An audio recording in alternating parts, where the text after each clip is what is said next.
अभिवादन स्वीकार कीजिए ब्रजेश मिश्रा का और आप देखना शुरू कर चुके हैं द डिबेट। बहनों भाइयों, संविधान का मामला भारतीय जनता पार्टी के गले पड़ गया है।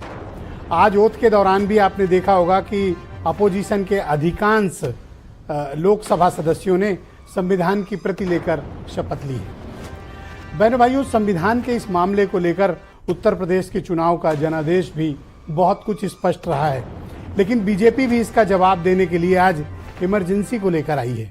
क्या इमरजेंसी का मुद्दा संविधान के मुद्दे का काउंटर कर पाएगा, या ये मुद्दा वाकई में भारतीय जनता पार्टी के लिए को असहज कर जाएगा? संविधान के इस मुद्दे पर बीजेपी के पास क्या जवाब नहीं है, और अगर जवाब है तो फिर अपोजिशन ने इसको अपना अस्त्र बना लिया है। आज चर्चा इसी विषय पर होगी। बहन भाइयों, संविधान के मुद्दे पर आज आपने देखा होगा, आज उत्तर प्रदेश के सांसदों की लोकसभा में शपथ थी, और ये शपथ अन्य दिनों के मुकाबले बहुत ही विचित्र किस्म की और बड़ी इंटरेस्टिंग थी। आपने देखा होगा कि अधिकांश अपोजिशन के मेंबर ऑफ पार्लियामेंट ने शपथ के दौरान संविधान की पुस्तक को हाथ में रखा, और अगर जो संविधान पुस्तक नहीं लाया था वो जय संविधान के नारे लगा के जा रहा था। यही वो मुद्दा है जिसने अपोजिशन को क्लिक कर दिया और आज अगली पायदान में बिठा दिया। 6 मेंबर ऑफ पार्लियामेंट कांग्रेस से और 37 member of parliament Samajwadi party से।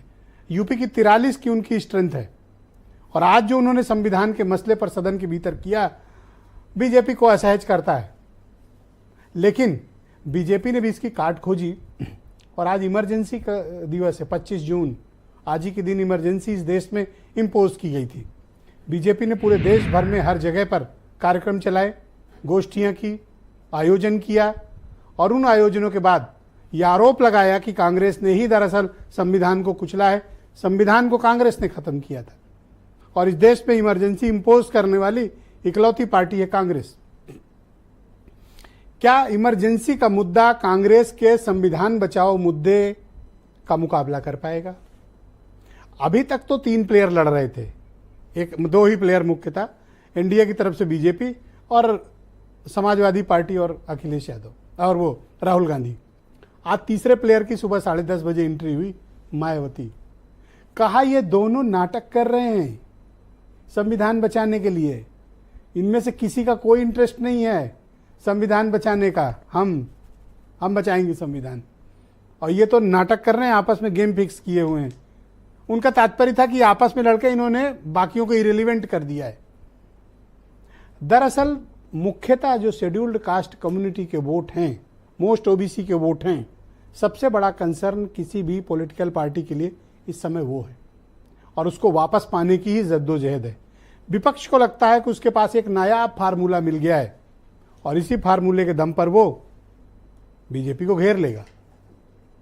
तो क्या आपातकाल का मुद्दा संविधान के इस वक्त के बचाव मुद्दे की बराबरी कर पाएगा या नहीं कर पाएगा?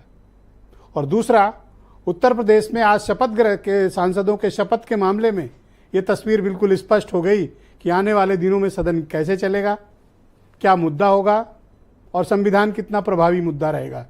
और सबसे इंटरेस्टिंग अवधेश प्रसाद हैं। आजकल वो पॉलिटिक्स के सुपरस्टार बने हुए हैं, जहाँ जाते हैं लोग तस्वीर खिंचाते हैं, सदन के बाहर और सदन के अंदर। और आज वो लोकसभा में अचानक भावुक हो गए।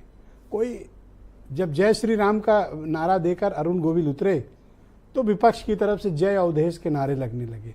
उनको लगा शायद उनके सम्मान में हो रहा है, और वो खड़े होकर सबका अभिवादन करने लगे, और उनको तवज्जो भी बहुत मिल रही। पहली बेंच, पहली बार के सांसद, हालांकि हैं पुराने नेता, 8 बार के विधायक हैं, संसद पहली बार गए, लेकिन पहली कतार, वो भी राष्ट्रीय अध्यक्ष के बगल में, राहुल गांधी के बगल में। तो बट नेचुरल है कि इमोशंस उनके हावी होते ही हैं।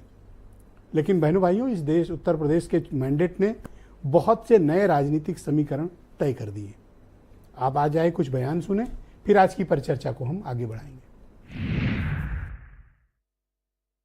भारत की नई पीढ़ी इस बात को कभी नहीं भूलेगी कि भारत के संविधान को